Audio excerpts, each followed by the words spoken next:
Welcome to the new Lorkers Podcast, where we bring you the best updates and opinions in the New York City Lorcana community and highlight some of the best people Lorcana has to offer. I'm your co-host, Cole. And I'm Austin. And today we have a special guest and our friend Rick, or as our Discord knows him, Fumbles. Rick is our Sapphire expert, and I'm pretty sure as long as Sapphire will be in the mix, Rick will be playing it.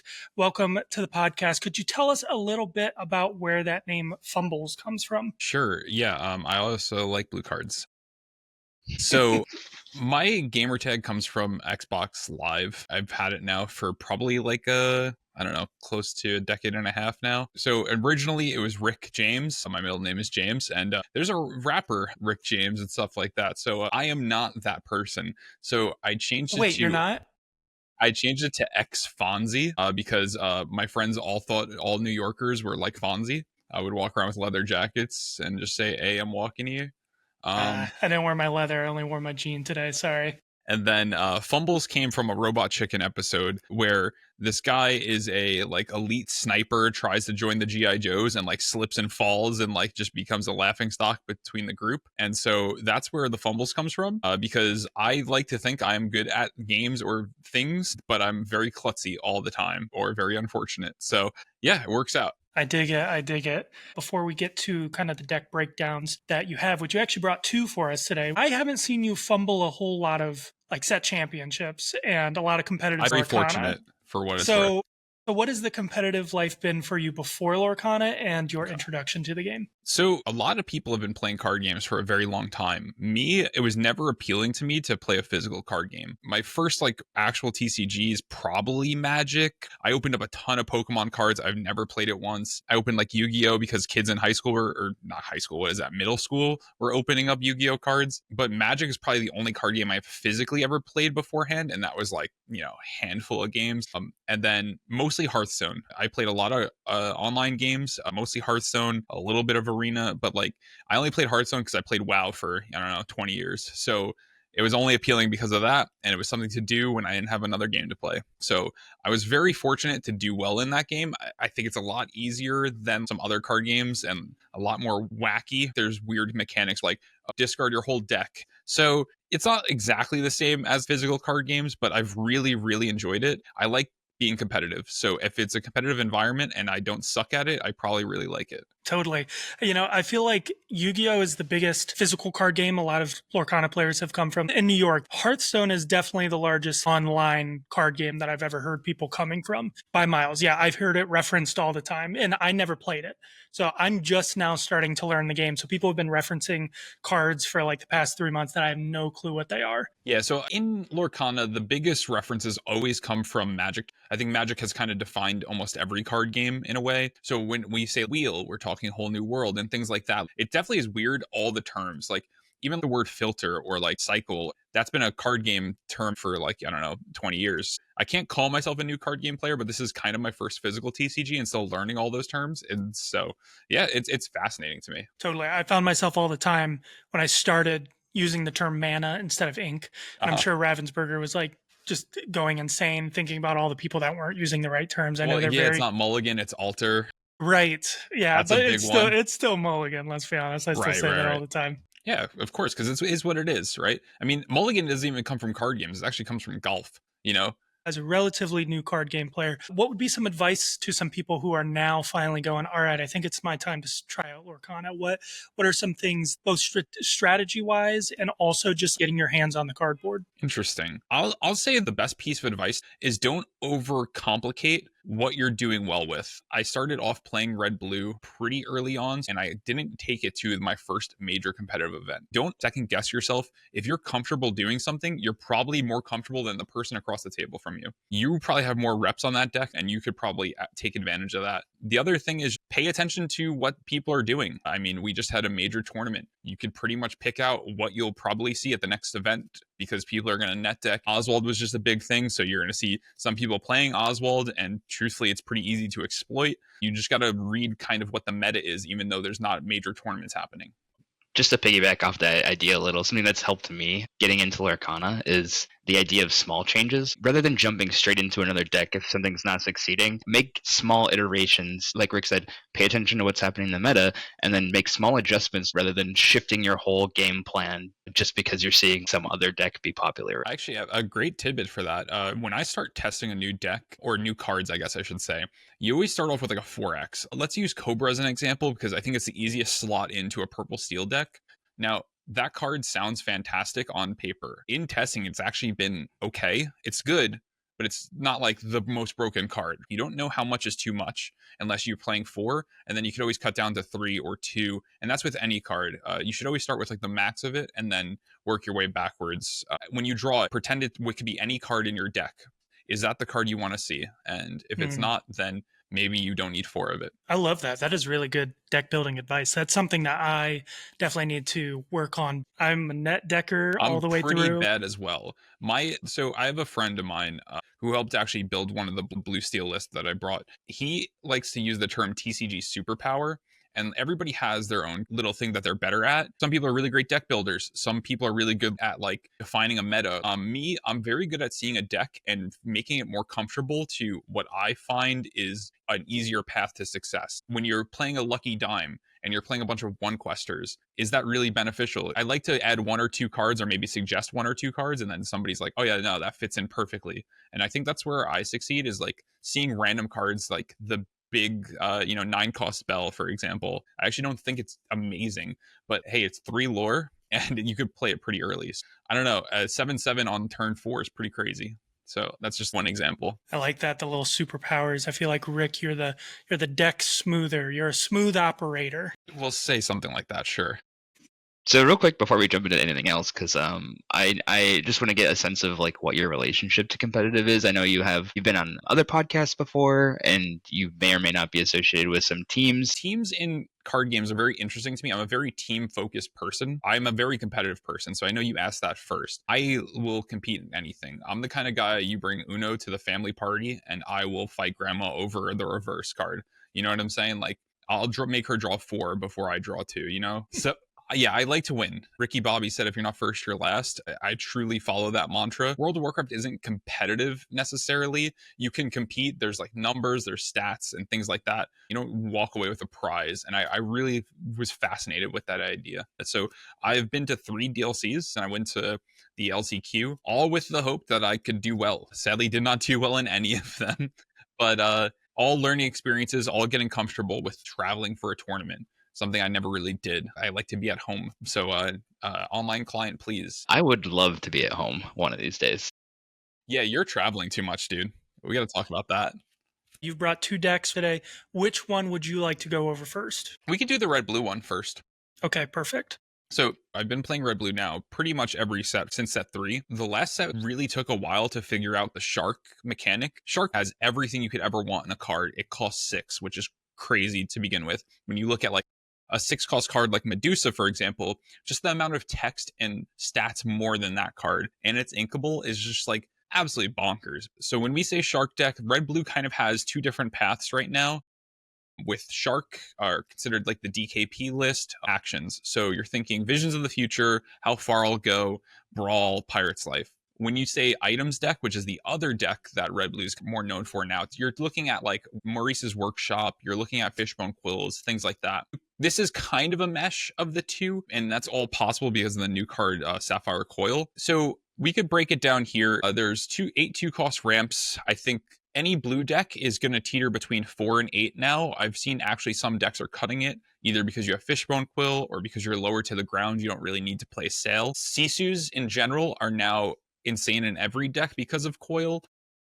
I started off with 4 big Sisu and then 3 small Sisu. The problem with that, though, is you need to ink to activate Sapphire Coil. Lowering on the 2 uninkables was kind of necessary for me. When we look at like 4 drops, I think everybody who doesn't play Sapphire hates Hiram Flaversham. That card is really good, but if you see here, we only have 9 items and realistically only 5 that you want to break with Flaversham. It doesn't matter, though. Him drawing once is enough to swing a game half the time. And not to mention, it's kind of hard to deal with. So that is always going to be like a 4 of to me. Same with Popsicle. Grandma Tala is preference, I think, now. Items decks aren't playing Tala. Shark decks are still playing Tala, but my favorite card to play on 4 is Tala. My favorite line to play is Tala into Maui Hero to All and then into Maui Shark. I actually don't want to play Flaversham early just because you need to control the board. And I am a very big control player.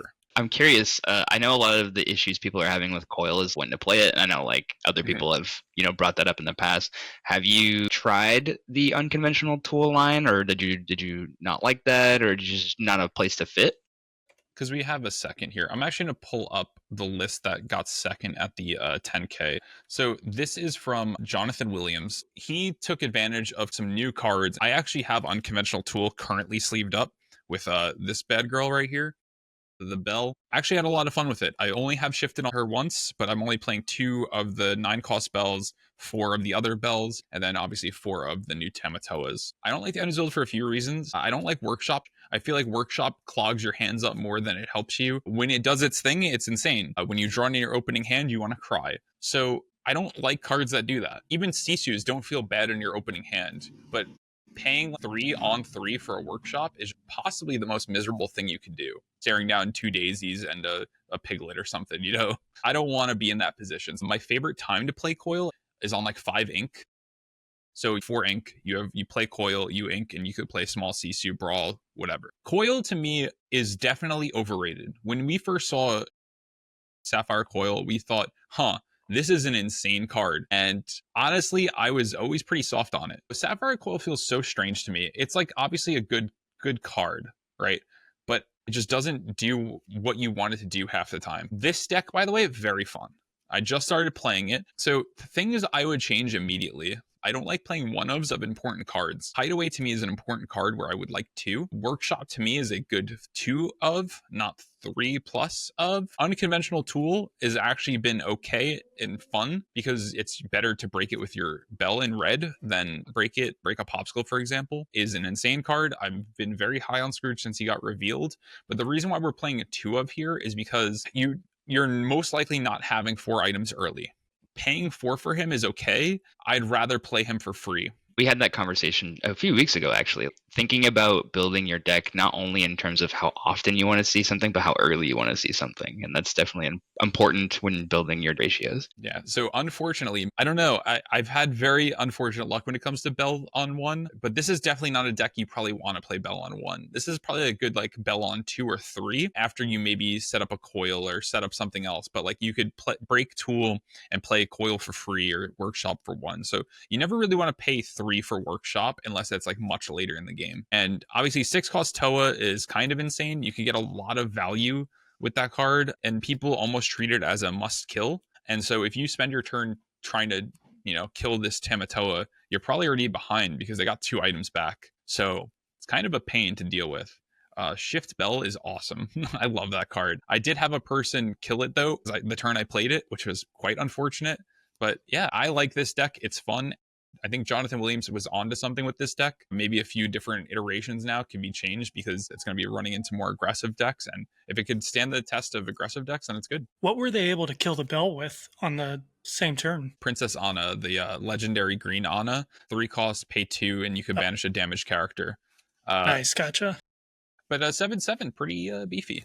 Just for the reference. That's why I ask. I'm like, holy crap, what card am I missing out on? They did the Storm Rage onto it and then banished it with Anna. I love that card too. Legendaries are pretty interesting in this game. When you look at this list, you have 1, 2, 3, 4 legendaries in it. It's fascinating in this game a couple of times where I feel like legendary was not the correct status or rarity, but cards like Maui, cards like Donald, so this new Tamatoa, those feel like legendary abilities. Lorcana is starting to really get a good grasp because I compare that to like Mythic. Mm-hmm. And there are some 25-cent Mythic cards that are pretty crap. But overall, I feel like Magic, they have that good rarity system. It's Mythic for a reason. If it's in your draft pool, you probably want to have it. Where sometimes you'll pass up a legendary for a common Bell if you need it. Yeah, it's interesting too. So there's a fun game I like to play of like what's the cheapest legendary. I don't remember now off the top of my head, but it's like 30 cents, right? I don't know what Crab is at now, but the fact that he hit like 70 or something, and even Shark hit like a high amount, it's very interesting in this game. It feels like they have an extra rarity.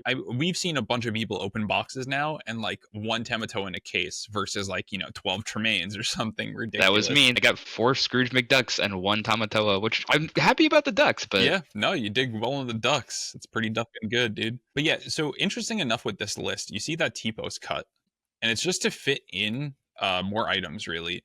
2-cost ramp is very interesting topic. I've been somebody who thinks Jump Ahead is still really good, but you need the singers for it, for example, and this doesn't really have 2-cost singers, right? You don't really want Belle singing 1 Jump Ahead. You want her probably swinging into your opponent's board. Do you think the trade-off between missing ramp on turn 2 versus having an early body with Belle, do you think that sort of helped cut Tipo in a deck like this? Tipo, in my opinion, is a great card and better than Sail. It's the best 2-cost ramp because it gives a body, which could be pretty relevant. Last set we had Plutos, so like you could never play Pluto into a Tipo board. You can never play, you never could leave your Chernobog followers up because Tipo will just take it out. The case right now as much, there's a Bell on turn 1, so your Tipo just gets stormed or things that. So it's very interesting that it's cut here. I think I would still probably prefer Tipo in non-items decks, where Sail you could play 2 1-cost items, which is kind of the benefit of it, where Tipo's ink comes in exerted, Sail's doesn't. So one of my favorite things to do here, if you miss 2-cost ramp, right, you could just play 2 more items and pop 1, play a Bell, and then play a Coil for free. You could get like 4 things out in turn 2 now. So that itself is pretty impressive. But you got to make sure you don't waste your cards in your hand, because card economy is kind of insane with Bell. It's going to be the biggest skill diff early on, is like when to pop something with Bell and when not to. Because if you minus your card or minus your item for Hiram, you probably just lost the game right there. So I think we could use that as a good transition point to Blue Steel. This deck's fun. I love it. I love it so much. While he's pulling that up, how do you approach this deck at a higher level, and how does it differ from Red-Blue going into matchups? So, like I said, when I think of a deck, I think very control focused. One of the strongest things in any game, right, is controlling the game from turn 1. You have one of the best cards ever printed, which is 1-cost Cinderella, a ballroom sensation, where you play her on 1 and your opponent is probably locked out of the game from that point forward. There's also a Diablo Shift, which is technically on turn 2, but your opponent can't really interact with it for the most part either. So this is now a new Diablo/Cinderella on turn 1 in Bell. This deck, you could filter through your entire deck until you find kind of what you need. So when you first start building a deck, what are you looking for? So everything is a 4 of except for your 5 dime targets. And we're playing 3 dimes here because we want to cheat dimes out for free. Cheating dimes out for free is kind of what makes the 6-cost Tamatoa insane. We want to get Tamatoa out first and stick. And if you're able to get the God Hand of Fortisphere into pop with Bell, and next turn you Tipo quests, you pop it with Pleakley, you're at 6 ink the following turn. So the whole idea is trying to get Toa down on turn 4 and not play Flaversham, and then you want to draw your dime targets later. So these filter cards are great. When I say filter cards, I'm talking about Mulan and Simba. You want to kind of just like, you see Lucky Dime in your open hand, you chuck it to the discard. You see Ariel in your opening hand, chuck it to the discard. We're just trying to get to inkable, we're trying to get to items, and we're trying to ramp up. This deck kind of caps out at like 10 ink. So that's why there's only 2 Tamatoas, so shiny. I actually really like going up on copies of Dime, especially gives so much filtering, and you can get it back later when you drop the Toa. I've always tried to play lists that use more than 2, because I think 2 is like the max people run. The John Williams list ran 1, right? I don't like that. Like, I'm always a 2 of enjoyer, because if you have to ink your 1 of card, like let's say we played 1 8-cost Tamatoa here, inking that 1 8-cost Tamatoa turn 1, you like lost that tool in your deck. It's tough. So I like having 2 ofs at least, and then 3 ofs is probably more so my speed. Did I hear that John Williams is playing Lorcana now? Wait, what was he playing before? I'm saying John Williams, the composer. Is there a guy? Is there actually a Lorcana player named John Williams? Well, yeah, that's whose list you That's just the list you just showed earlier. That's SG list. I need to know that guy. That's kind of cool. Another quick question is, hypothetically, you were to cut Big Toa, because I know you can probably play this list a little lower to the ground. Honestly, you could take out all the dime targets. So let's say we minus all 5. You could throw 3 Talas and maybe 2 other bodies on board. It could be Tinkerbell, it could be Cogsworth, right? It doesn't matter. You just need to have bodies on board for this deck. Strength and Storm are huge. Set 2 really broke a lot of things with this game, specifically those songs, specifically 2-cost ramp. So I've been experimenting with a list that's very similar to this. The only difference is I cut both of the big Toas. I put an extra aerial in because I want 4 for consistency. Yep. And then I had 2 I find in my platinum just to make sure that I have more items. The whole point is just to make sure that you can get your aerial off every time consistently. Right. So aerial is interesting here because most item matchups, you're not going to be ahead on items. You only have 8 that really matter. But where she shines is that she's just uninteractable. She's for the red-blue matchup. She needs to be prepped. For other matchups, she's kind of unkillable. 6 lore is still not nothing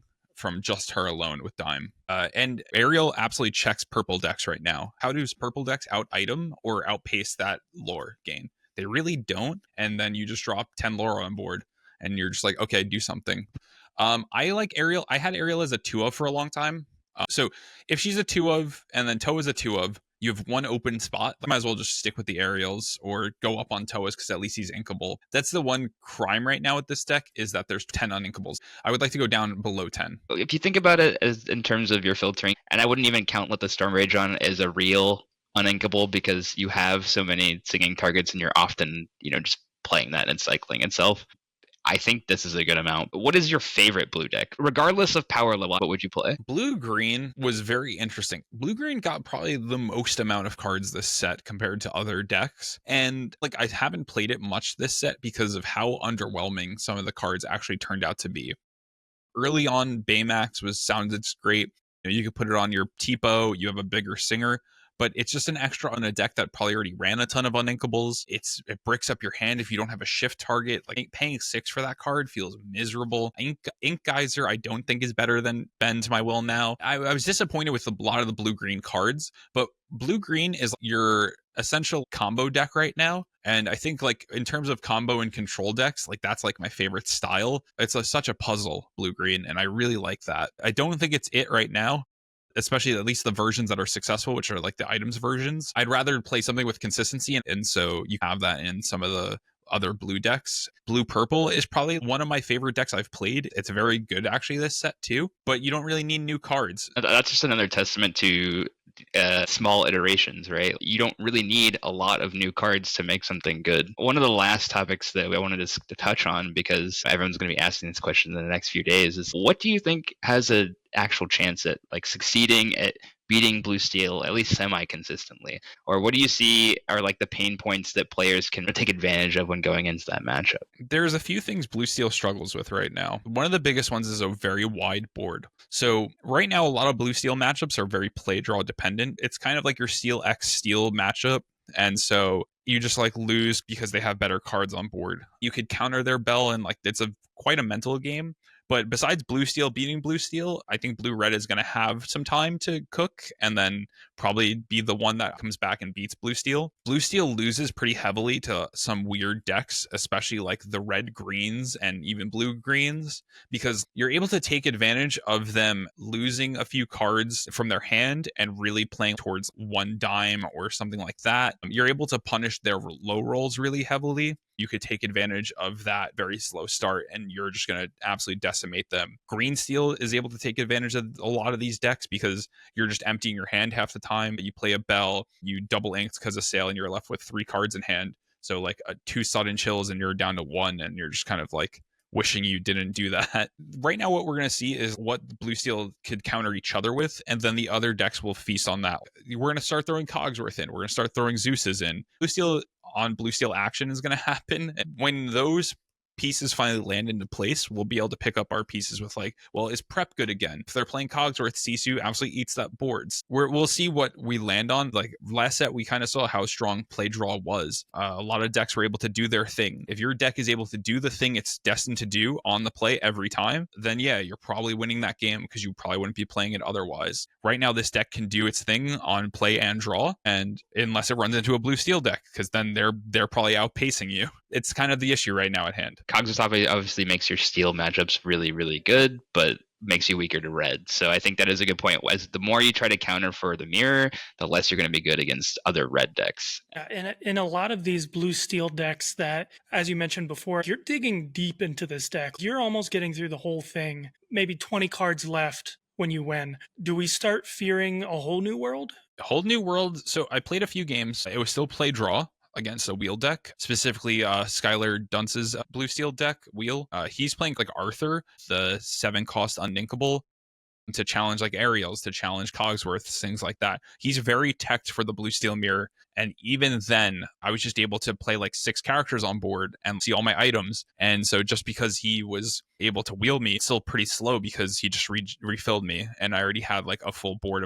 You could go quicker than wheel, but yes, of course you fear wheel. But you just got to play around it, right? If they're playing whole new world, maybe don't draw 10 cards in your first 3 turns. So sure. Is that another tech response where maybe if wheel becomes a lot more prevalent in all steel decks, that maybe you put fishbone back in to just empty your hand? The problem with wheel is that you can't really play it if red blue is playing quill. You're always going to toss your matchup if you're playing wheel into a quill red blue. Blue steel players are always weird with this. Watching the blue steel players discuss what they've learned over the last few sets is very funny. People have written off wheel like completely for whatever reason. I think wheel is very good right now because people are being absolutely reckless with their hands, with their board states, everything. And you just like wheel yourself into a Tinkerbell, you could just probably decimate half these boards. Wheel is fine, but I think non-wheel is still stronger. Chicha is probably one of the strongest cards in the game right now because nobody's running Fire the Cannons, and you just don't care that they like play Bell on 1. Piggybacking off of that with the Fire the Cannons point,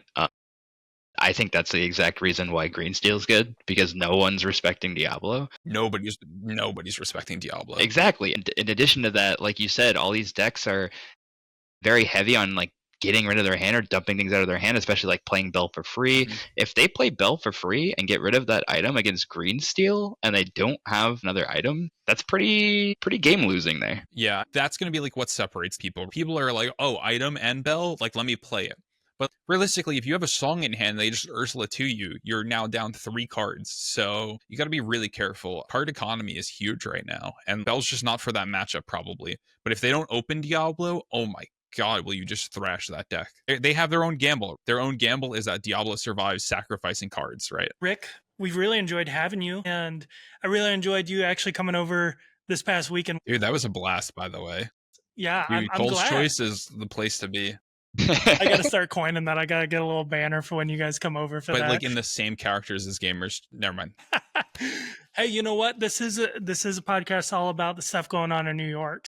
I guess we could talk about it. Yeah, where are the locals during the weekdays, man? It feels like so bad. I also can't wait for Constructed to be a thing. I kind of don't want to open more product of this set in a sealed format, but also because I've only opened 1 TOA out of 2 boxes and some packs. But I went into this set knowing I wouldn't open more product than that. I knew I was going to just go and buy TOAs right away. So like, yeah, I'm very happy with how that turned out for me. I'm 1 card off of the cards I actually care about, which is an extra Scrooge. But other than that, I mean, you could just trade for that. I got that later. But there's like no locals, man. There's Friday for me. That I can't really do Tuesdays at GU. I can't really do, some weekends now. Like they're just tough, or they're just not worth the trip, value, money, all the above. So I don't know, man. I just want like a competitive format on the weekday. Totally. Yeah. Wednesday is now completely vacant. All 3 of us are Queens based. So Yes. like we don't really have a home now. All the stuff has to, like most things in New York, filter through Manhattan, which is exhausting. Rick, you have a car, don't you? I do have a vehicle. That's wild. Everybody. Which is crazy. Wild, by the way. So you at least have some accessibility if you really wanted to, but it's not convenient. At least Hex East is on Mondays, and that's like the best day for me. And it's not too bad to go into Manhattan to get there. So I work in Queensboro Plaza. Oh, okay, so a little bit easier. But like I jump over like maybe 3 stops on the 7 and then a couple stops up, so it only takes me like 25 minutes. But coming from where I'm staying, if I were like working from home that day, it'd probably take me like an hour. Yeah, it's about how it is for me, even though I avoid the subway for it. I drive, and I also get to avoid the congestion zone pricing, which fuck you, New York State. Sorry, the one swear for the pod. Worth it, man. It's okay. We can still keep our E rating. I can't go to uncommons now because like truly like the best part about uncommons is that if you leave at the right time, it's like a 15-minute drive from me. And then On the way home, it's like another 15 minutes. The train there, though, is like an hour change. And like, I don't want to, like, that's just not worth it, right? You're adding 2 hours to my day to go in the morning. And my wife's at home just like, oh, I hope you had a great weekend, you know? Totally. That's why I was excited to have something in Queens for us Dude, all to rally that was behind. awesome, by the way. I did drive over there. It was nice. Found nice parking. Good. I'm glad to hear that there's good parking over here. But yeah, we will for sure start doing a little more, at least once per set. I think that's a good That was awesome, rule yeah. of thumb. Just to have people over. That is pretty much the only sealed product that I want to open. However, because of the dramatic price increase on those 2 cards, Yeah. I mean, it's worth opening. the box EV is really, really high right now. So if you can find good pricing, if someone isn't paying attention to the market and selling for like $100 or even box, Enchanteds, man, the Enchanted prices are through the roof. Yo, give That's me an true. Aurora right now. Am I right? I have someone who can hook you up with that. I know. Spoilers, it's me. Spoilers, it's Austin. But that wraps us up for today. Thank you, Rick, again for joining us. Thank you. And thank you for listening to the new Lorkers podcast. For more updates and opinions on the New York City Lorcana community, be sure to subscribe. See ya.